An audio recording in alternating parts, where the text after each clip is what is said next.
Olá, pessoal, professor Esquilace, tudo bem? Então, eu estou aqui hoje para responder, né, aquela atividade que eu passei para vocês, tá? Então, tá as questões aqui, eu vou responder uma por uma, ajudando vocês, quem já fez, para corrigir e quem não fez ainda entender como é que se faz.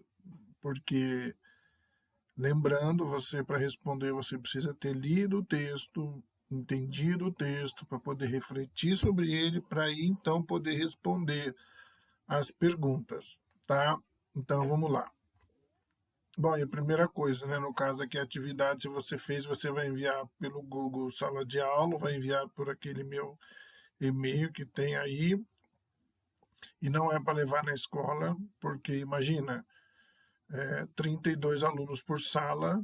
Se eu dou aula para 3 salas, vão ser 96 atividades. Então, eu não posso ir na escola pegar 96 materiais diferentes, porque isso é um meio de contágio. Então, e é também para vocês não saírem da escola, não saírem de casa para ir para a escola. Então, quem não tem como me enviar por e-mail, faz no caderno, deixa aí que quando tiver o retorno, aí eu pego e vejo direito. Tudo bem? Não tem problema nenhum. Então vamos lá, gente. Baseado na leitura do texto, eu tenho aqui ó, a primeira atividade, primeira pergunta. Identifique algumas características básicas que podem ser encontradas em todas as células que compõem os seres vivos.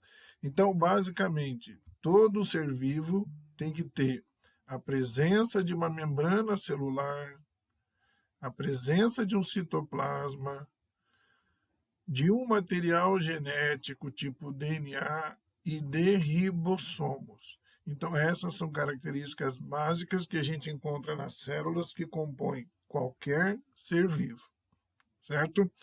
Por exemplo, agora olha o exemplo da atividade 2. Em relação ao tipo de célula, podemos, como podemos classificar uma bactéria? E um mosquito? Então, no seu caderno, você vai explicar a sua resposta. Então, a bactéria, ela é procarionte, enquanto que o mosquito é eucarionte. Por quê?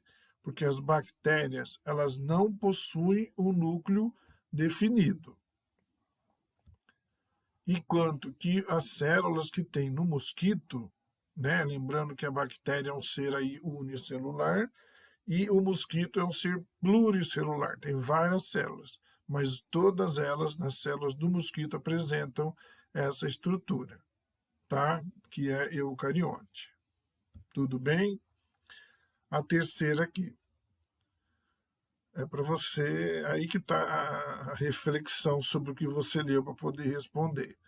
Suponha que você seja um médico e que em poucos dias receba muitos pacientes reclamando de cólicas, né, umas dores intestinais e diarreia. Ao serem retiradas amostras para análise, é detectado um organismo unicelular que tem um núcleo individualizado, mas poucas estruturas membranosas no citoplasma. Para tratar esse paciente, você receitaria um remédio contra organismos procariontes ou eucariontes. Então você vai dizer se é procarionte e eucarionte. E justifique no caderno, ou seja, explique por que você chegou nessa resposta.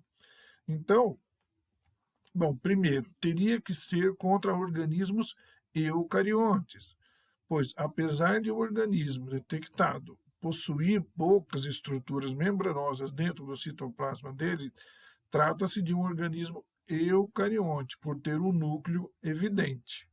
Tá? Essa aqui é a característica, né, que define o eucarionte. E o que define o procarionte é justamente o fato dele não ter o núcleo definido. Agora, a questão 4 e 5, na verdade, é uma parte do texto que eu não coloquei para vocês, mas que pode ser respondido, tá? Quem pesquisou e conseguiu responder, tudo bem, senão eu vou ajudar aqui. Então, ó, 4. Observe o terrário abaixo.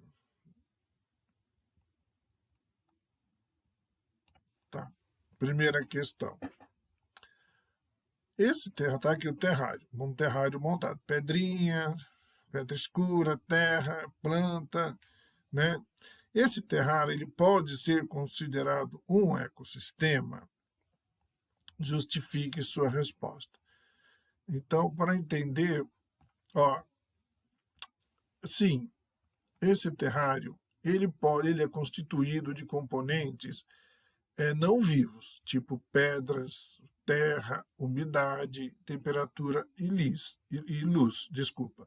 E componentes vivos, como plantas e insetos.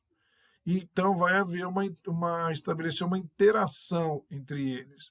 Então essa presença o ecossistema ele é definido como a presença de fatores bióticos, ou seja, fatores vivos, e fatores abióticos, que não são vivos. É o que a gente viu aqui, né? Terra, pedra, umidade, temperatura e luz são os componentes não vivos.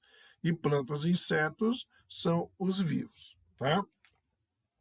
Aí ele pergunta: o que acontecerá com o inseto dentro do pote após alguns dias? O que você acha que aconteceria com o inseto aí dentro? Né? Justifique a sua resposta. Bem, caso não exista, vamos dizer, tem um inseto ali, né? Agora, caso não exista uma população de insetos, o que é uma população? São seres reunidos da mesma espécie. Se não tiver uma população de insetos da mesma espécie, esse indivíduo ele não tem como se reproduzir. Então, quando ele morrer, não vai ter mais descendentes, tá? E além disso, também é interessante que caso esse inseto está aí dentro, caso os recursos que são necessários para o inseto, né, para ele se alimentar, para a vida dele, se eles não forem renovados em uma velocidade igual ao que ele consome, então ele vai acabar morrendo. Então, um ecossistema, um terrário bem feito, é aquele também que ele se autoalimenta, ele é autossustentável. Tá? A questão 5. Isso aqui já tem um texto para ajudar. Né? Leia o texto e responda a questão. Bromélias armazenam águas. Tá aqui. Isso aqui é uma planta chamada bromélia e quando chove acumula água aqui. Bromélias armazenam águas da chuva entre suas folhas, que no conjunto formam uma espécie de tanque. Então, nessa água aí, muitos insetos e até mesmo pererecas vão depositar seus ovos, né, tipo de um sapo. Desses ovos vão surgir larvas que se alimentam de micro-organismos ou de substâncias que estão dissolvidas na água, como minerais. Essas larvas também servem de alimento para outros animais. Assim, dentro das bromélias ou em suas imediações, vivem muitos seres vivos, como libélulas, mosquitos, aranhas, sapos, pererecas, aves, morcegos e répteis. Bom, aí ele fala: as bromélias e os animais que a visitam formam uma população, uma comunidade ou um ecossistema. Então aqui eu vou aproveitar então definir o que é. Tá? Então, no caso, as bromélias e os animais que as visitam vão formar uma comunidade. Entretanto, se a gente considerar os fatores abióticos que estão relacionados às bromélias e aos animais que as visitam, como, por exemplo, a água acumulada, né, em seus tanques, e com isso a influência dessa comunidade, então a gente falaria então de um ecossistema. Tá bom? Agora a sexta pergunta. Considere as seguintes perguntas feitas para identificar um organismo hipotético. Ou seja, tem um organismo aí que ele não sabe o que é, mas observando ele conseguiu. Observando, você vai responder essas perguntas e aí você vai poder saber o que é. Ó, primeiro, você tem que ver se esse organismo ele apresenta membrana plasmática e ribossomo. B, se o material genético está localizado dentro de um núcleo. E, se é um organismo unicelular. D, se é um organismo pluricelular. E E, se tem mitocôndrias no citoplasma.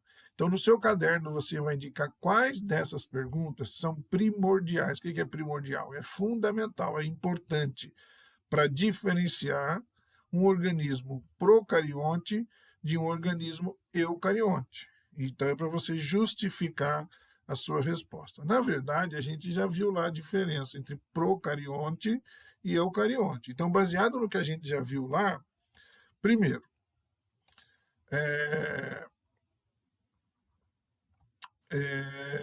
na pergunta B, é primordial que um organismo procarionte de um eucarionte. Na B, material genético está localizado dentro do núcleo. Basicamente, essa já define, tá?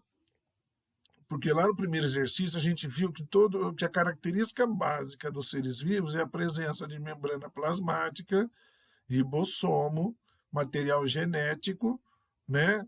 Isso já define que é um ser vivo. Agora, a B está dizendo que o material genético está localizado dentro do núcleo. Se tiver dentro do núcleo, é eucarionte. Se não tiver, não é. Aí é procarionte. Que no caso da bactéria, que tem o DNA fica solto, ela é procarionte, porque não tem núcleo. Agora, é um organismo unicelular? Tanto faz, isso não define. Tanto o eucarionte como o procarionte têm representantes unicelulares. É um organismo pluricelular? Também, não tem comprovação de um organismo procarionte pluricelular. Mas a melhor definição é a C.